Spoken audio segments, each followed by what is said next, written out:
আসসালামু আলাইকুম বন্ধুরা। এটা হচ্ছে আমাদের বাগান। এই বাগানটা পরিষ্কার করলাম কিছুটা। পরিষ্কার করতে করতে হঠাৎ মেয়েরা চলে আসলো আমার কাছে। আমাকে একদম একা ছাড়ে না কেউ। একটু যে কাজ করব সে উপায় নেই। জঙ্গলে খেলছিল, তাড়াতাড়ি করে মেয়েটাকে সরিয়ে দিলাম, দিয়ে কোদাল দিয়ে ঘাসগুলো পরিষ্কার করছি। ওখানে চারা রোপণ করব, তার জন্য কিছুটা হয়ে গেছে, কিছুটা বাকি আছে।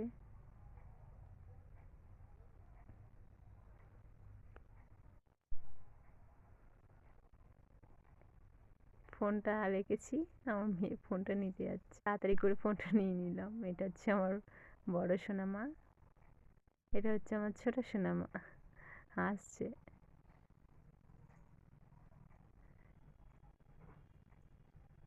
আমার সঙ্গে সবাই কাজ করবে।